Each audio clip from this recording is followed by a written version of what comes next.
Welcome to the Behind Beliefs and Behaviors podcast, where we take you on a journey of what is behind the specific beliefs and behaviors that impact individuals and organizations.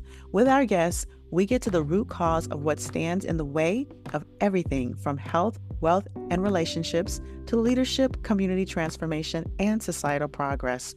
From topics on leadership, psychological safety, corporate culture and communication, to parenting, trauma, relationships, personal health, and intimacy, this podcast is sure to get you to the source and provide you practical tips to transform your life one root cause at a time. I am your host, Dr. Maisha Claiborne. I'm a physician, a coach, a consultant, and an expert in trauma-informed communication. The founder of the Mind Remapping Company, I help individuals and organizations better understand the brain, behavior, and the root of false beliefs so that you can more effectively listen, communicate, connect, and create fulfilling relationships and results in your personal and professional life. Join us every Monday morning at 8 a.m. and let's get to the root cause and discover what's behind your beliefs and behaviors. All right, welcome back to another episode here. I'm so excited because this guest that I have today is a guest that I actually have known for some years. And we were reunited through a common group, a common mentorship group. And it was just when I remember when I popped into the room, my first day, she was already there. And I was like, oh, look who's here. We reconnected. And I'm so excited. We both have shared different career journees, like what I like to call career roller coaster rides. And now Dr. Terralon is with me. She is the owner of Knight Coaching, and she is a physician career coach. She helps burned out physicians navigate the steps in their next career journey. She is the author of I Kiss Clinical Medicine Goodbye, a guide for physicians who want to pivot to a non-clinical career. And we are talking about today career crossroads. Should I stay or should I go? Now, I want to just give the disclaimer. If you're listening to this podcast, you may be a physician, you may not be. You may be in medicine, you may not be. But what I want you to take away is the pearls that are going to apply across the board. And I'm going to keep saying that because we all have career crossroads, no matter what industry you're in. There are potential career crossroads.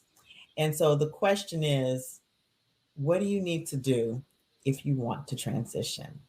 So with that, I introduce to you Dr. Terralon. Welcome to the show. Thank you for being here. Thank you for having me. Thank you so much, Dr. Maisha, for the opportunity to address your audience. Like you said, I am Dr. Terralon. I am a board-certified family physician. I am a speaker and author, and I am a career coach. Mainly, I help physicians who are navigating the crossroads in their careers. I help them reignite that spark and find fulfillment in their careers again. And I'm very passionate about that. I am also the author of I Kiss Clinical Medicine Goodbye, which is really just a guidebook to help folks. And it doesn't have to be physicians, like you said. Anyone who's considering a career change, just help them consider those things that they should think about before changing careers, because after all, that's been my story. How did I move from a clinical career to a non-clinical career? Mm-hmm. And I'd love for you all to follow me after this at Dr. Terralon. That's DrTerralon. Thanks again for having me, Dr. Maisha. Yes, and just so I'll say up front, we're going to have all Dr. Terralon's information in the show notes. So we're going to ask you again at the end to state it again because it's good to bookend it. I think when people, especially people who are doctors, they'll get it. People who may not be physicians may be like, what? Yes. Transition out of clinical medicine? Yes. Transition out of medicine completely? What do you mean? And I'd love for you to tell your story. What is it that brought you to this point? How did you transition out of clinical medicine? What made you decide to transition out of clinical medicine? And what was the impetus for you actually becoming a coach and really helping others? Thank you for that question. I get that question a lot. And I am much more comfortable with telling this story than I was a few years ago, because I got that exact reaction that you just gave. What? When I tried to talk to my parents or even some close friends about, I'm having not second thoughts, but I think I want to make some changes. And then the first question I got was, what? A doctor who doesn't see patients? How can that be? So then I started to retreat and keep to myself. And that's not the reaction that I want others who are considering changes. I don't want them to feel that way. So just to give you a little bit of background, I graduated from medical school in 2002. I finished my family medicine residency in 2005, and life was great. Life was grand. I was very proud. I told people that I saw patients from the womb to the tomb. I love taking care of the entire family.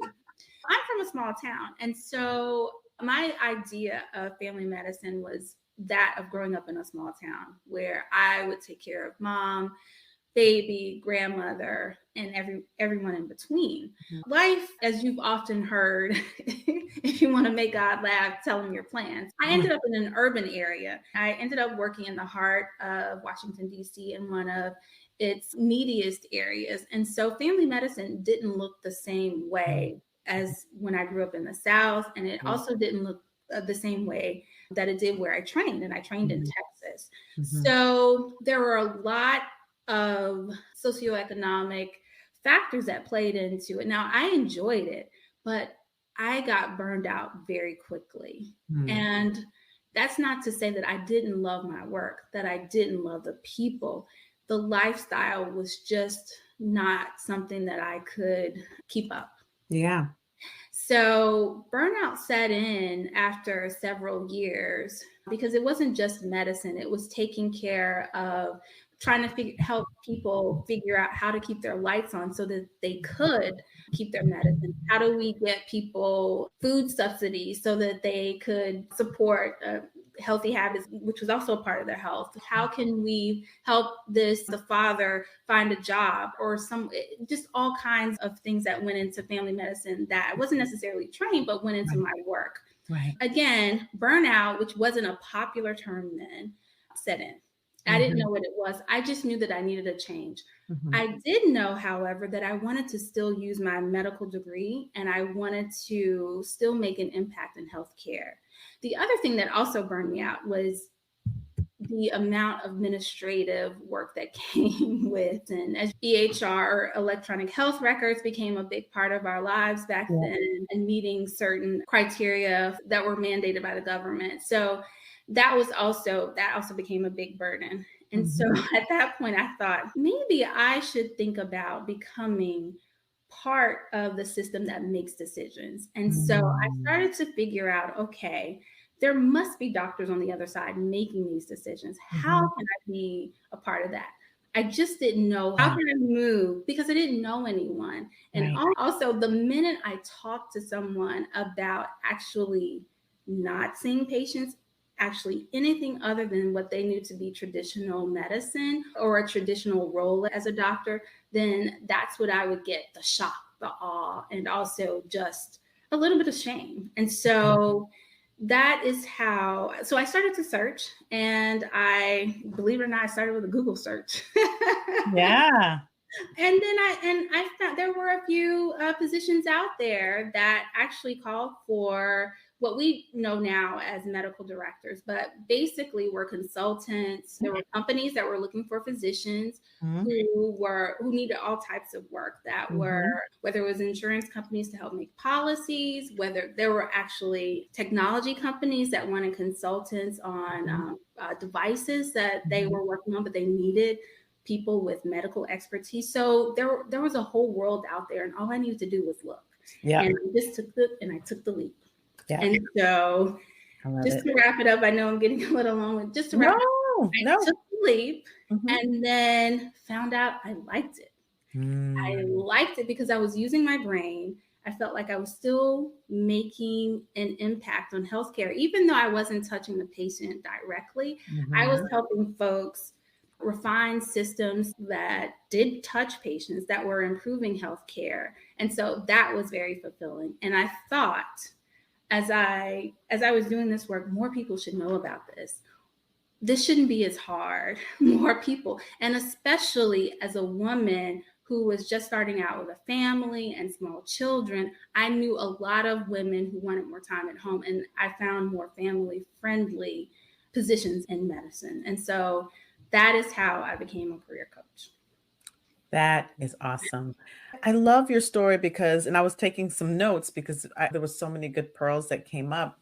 One of the things you said was you got burnt out, but it wasn't that you didn't like what you were doing. It wasn't that you didn't like medicine. And I think it's important for people to understand that burnout doesn't necessarily mean you hate what you do. It's sometimes, most times actually, it is the systemic structure that doesn't create the workability for us to do the work the way we intended, the way we were trained to do. And so all of the additional administrative burden that came up and all of the additional red tape that kind of surrounds you being able to get patients what they need contributes to that exhaustion. And then the other piece is that we are, especially family doctors, like we pour our heart and soul into our patients. And over time, if there is not that pouring back into us in some way, then we get fatigued from an emotional, the term is compassion fatigue, but it really is like this emotional fatigue. And then let's layer on, we're also living our lives with our relationships and our kids, for those who have children and all of those things. And so we're living our lives and we're pouring into our families and we're pouring into our patients, and we're not necessarily pouring into us, because let's face it, we're not trained to do that. That's the toxicity beneath That's correct. the structure of how we're trained. So I love that you said what you said about you were burned out, but you didn't really hate what you did. So how could you, and I love this question too, because it's not a question that people think about often. How could you continue to impact patients, impact the system in a positive way, be challenged, use your skills, and also not be burnt out? Yeah, it was a question that I had to ask myself, because I knew I had gone to school all of this time. I had a huge student loans. But again, I went into medicine to help people. And so I was determined to continue on that mission. That was my mission. That was my purpose. I was certainly passionate about it. And I just knew there had to be another way. This could not be the only way. And fast forward 15, 20 years, we had this great pandemic. Now it has become more acceptable. We had the pandemic, we had the Great Resignation, and on top of that, another pandemic with the mental health crisis. And now, finally, I feel like the medical community is now paying attention. Whereas physicians, we've been saying quietly that we're exhausted. The administrative burden is too much. The system is broken. Yet we continue to serve because we didn't really know another way, or we felt trapped. But it took a global pandemic to basically wake up the powers that be to say, you know what, we really do need to do something about this. Yeah. So I'm glad that burnout is now a topic. It's not just some trendy term. It really and truly is something that I'm seeing more organizations invest in. I'm seeing more residency programs pay attention to and be proactive. When we were coming through, the advice was eat when you can, sleep when you can. And that was just the best advice. But, right. Don't mess with the pancreas. What other job do they tell you, hey, welcome, eat when you can, sleep when you can, pee when you can, yeah, go get them and go take care of people. That's how we were told to take care of ourselves, but we certainly don't tell our patients that. Hey, just right. No sense. Make no sense at all. But yet we have to do that. To be honest, I could see this is like really becoming corporate culture, Mhm. right? I was just in a meeting yesterday where in a corporate meeting with one of the it's a non-medical organization that I consult with. And they were talking about how they're in so many meetings that it makes it hard for them to be able to go to the bathroom Yeah. or get or warm or even warm up their lunch. They're Yeah. like eating lunch off camera on meetings. And so it's this hustle culture, this grind culture. We've been dealing with it for a very long time as a physician community. And I appreciate you saying that. I would venture to say we weren't saying it quietly. We were saying loud, we were screaming into the void and no one was listening. Because I had been pre-pandemic, and I think anyone who's followed me for any period of time recognizes that I like you left clinical medicine a while ago. I left clinical medicine a while ago, and that was my entry point was coaching and burnout. And I don't do that anymore because I do more corporate stuff. But that was something we were seeing, like everybody thought they were alone. And I Mhm. think that's the point. People were screaming into the void, no one was listening, and everyone thought they were alone Yeah. until the pandemic happened, as you said. And so we're starting to see it across industries, burnout happen. I think in our community, there's even the conversation about moral injury, which is a part of that. Mhm. And one of the things I want to point out that you said as you were thinking about your transition, you said that helping people, and I think this is very important, helping people was your mission and your purpose. So, how could you continue to do that in the context of what you've been trained to do? Mhm. Such an important question, right? Right. And I think that and I'm sure that I imagine as you're coaching your clients, these may be some of the things that you're asking them, that you're sharing with them, like these how questions. I think that when people are burned out, they don't have the context that anything else is possible. Mhm. And it takes someone like you to be able to like listen for, okay, here's what skills you have. What's possible? And I feel like that's having that reframing, bringing it back around to that is the gold and is the value of having a coach. So the other thing you said, I'm just going to put this in, is you said you did a Google search. People don't think you could just do a Google search. That's how back in the day when I was like, what else could I do? Physician coach. And I knew that I wanted to be a coach. I didn't know how I wanted to do it. Physician coach. Huh? That could be a thing. This was like, before it was popular, right? Yeah. Yeah.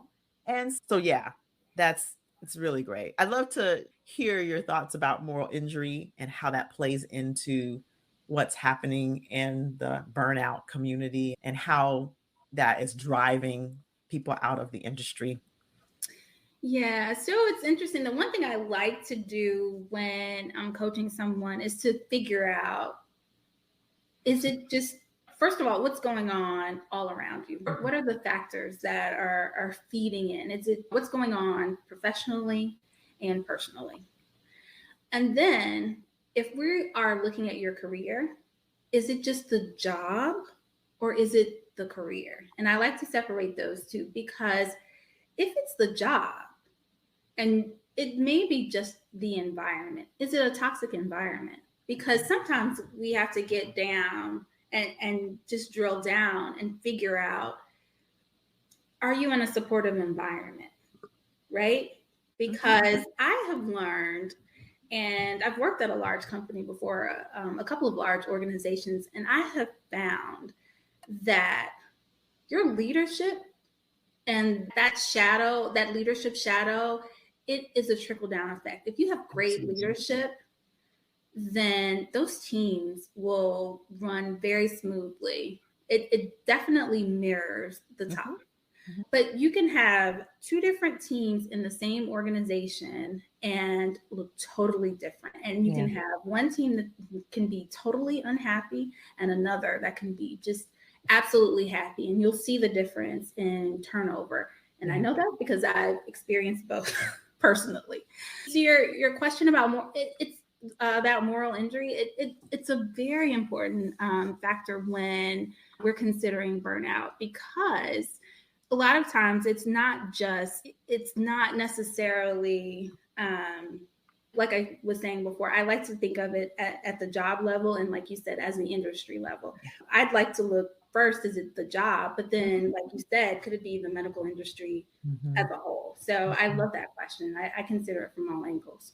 Yeah, it's interesting because as you're talking, it's one of the things I begin to see as I've been like in this arena, is because for some time I was like, this is more during the pandemic than anything else, it's hopeless. Like it really began to feel that way. And I think for a lot of people during the pandemic, it was a very traumatic time, Yeah. like just for everyone, but particularly for physicians, and particularly for physicians who were like in the front lines. Because I'm very clear that during that time I wasn't in the front lines, which for me brought a lot of shame. I felt like out there helping my colleagues.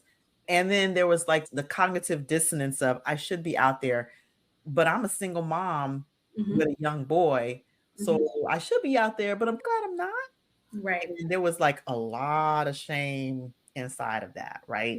Yeah. And so this was a very traumatic time for us. And I know that for those who are clinical and for non-clinical physicians and healthcare workers, and I know that in general, there was a lot of hopelessness,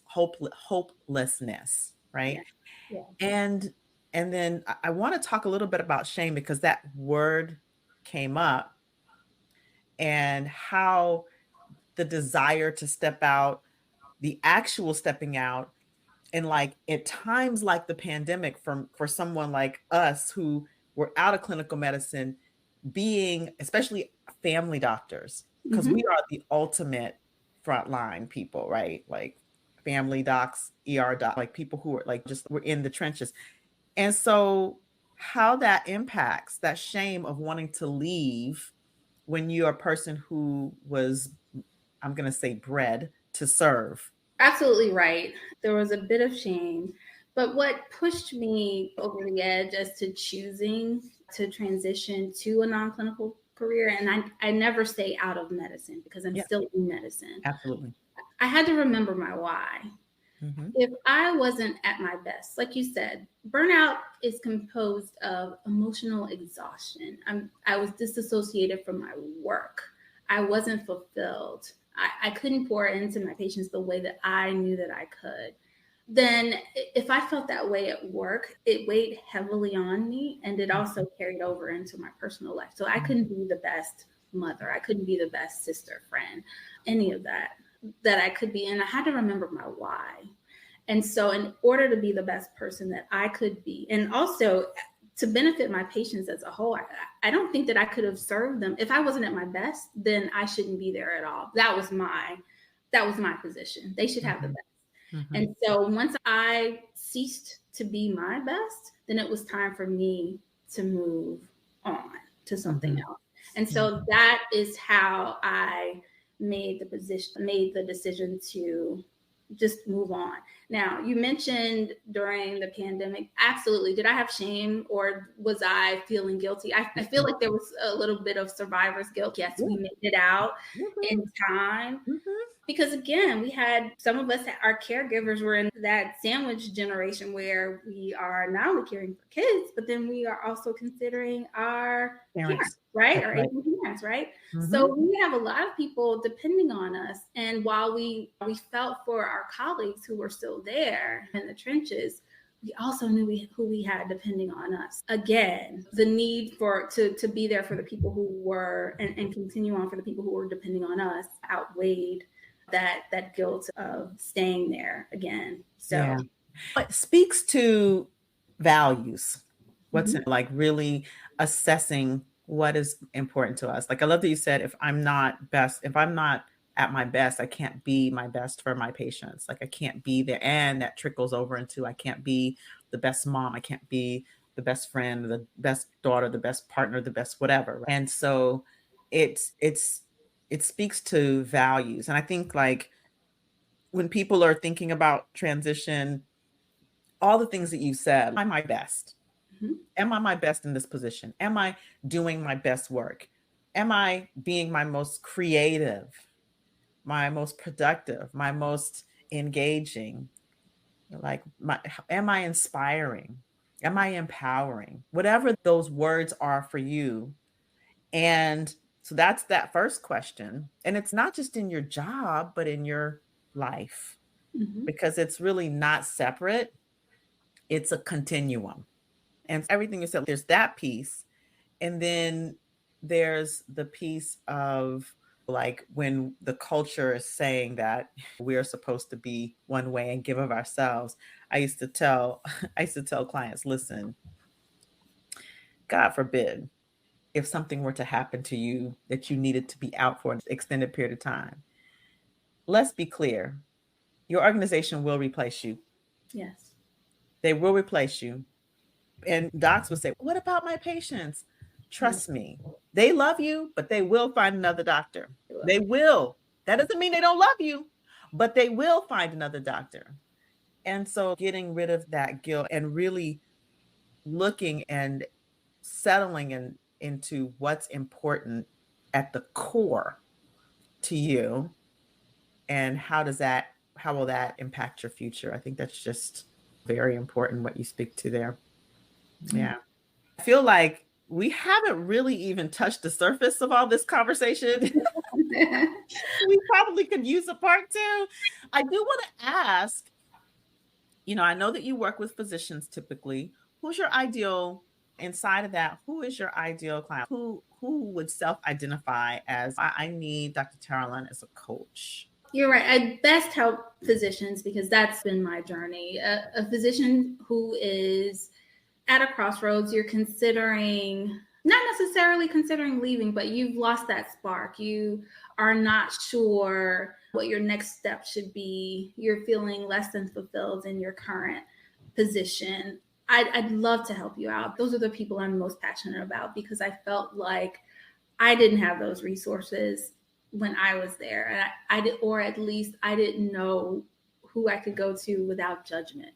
And so I'd love to be that person for you. So please, if you are a physician out there and you just need a little bit of help figuring out what your next steps are or just reigniting that spark, I'd love to help you. Very cool. And where can they find you? Where are all the places that they can find you to reach out? Oh, you can find me, of course, on social media. You can find me at Dr. Terralon. That's DrTerralon. Again, that's at Dr. Terralon, DrTerralon. I'm on LinkedIn, Facebook, YouTube, all of the socials, as they say. And you can even email me, info@drterralon.com. That's DrTerralon.com. So thank you so much for having me. Send me a DM. I answer DMs as well. Excellent. And one more thing. They need to know where to go buy your book now. Oh, thank you so much, Dr. Maisha. Yes. So again, the name of the book is I Kissed Clinical Medicine Goodbye, a guide for physicians who want to pivot to a non-clinical career. And you can buy it on Amazon. So feel free to look it up. If you can't remember the name of the book, just Google my name or I Kissed Clinical Medicine. It should pop right up. And I'd appreciate it if you'd buy the book. And again, you don't have to be a physician. I have a couple of friends who've read it who thought if they just considering changing careers, they thought it was helpful as well. So thank you so much. Yes. So we'll have the information for the book in the show notes as well. And website www.drterralon.com. That's DrTerralon. Thank you. All right. So go check out Dr. Terralon. Buy her book, I Kissed Clinical Medicine Goodbye. I love that name so much. Because it's got this I don't know, there's this like ring to it. So it's got that flair, that movie flair, that dramatic flair to it. But I imagine that for not only, like you said, not only physicians, but non-clinical or non-physicians, not physicians, non-clinical, non-physicians, healthcare workers, people in all spaces, this is helpful when you're considering a career change. So with that, Thank you for coming on and having this conversation with me. Thank you so much, Dr. Maisha, for having me. And thank you, everyone, for listening. It is my pleasure. So I always like to thank the audience. You heard her. You go check out Dr. Terralon. You go to drterralon.com. Check her out on all the socials, LinkedIn, Facebook, Insta, all the things, and go check out her book. And also, I like to thank the audience because without the audience, there is no podcast. So thank you all for being with me every week. And listen, this is what I need you all to do. I need you to share this episode, share it with a friend, share it with a colleague, share it with a family member, because this is really important information. And it could inspire someone who maybe hasn't shared with you yet that they are considering a career change. This could inspire them to take that first step. So share this episode with someone that you know and leave a review, because I think it's important for those who come across our message to know that this is a message worth listening to. So I appreciate all of the support as you continue to listen. Remember to subscribe so that you are aware when the next episode is coming up. And of course, you always know where to reach me, mindremappingacademy.com. So with that, we will see you on our next episode. And as always, stay empowered.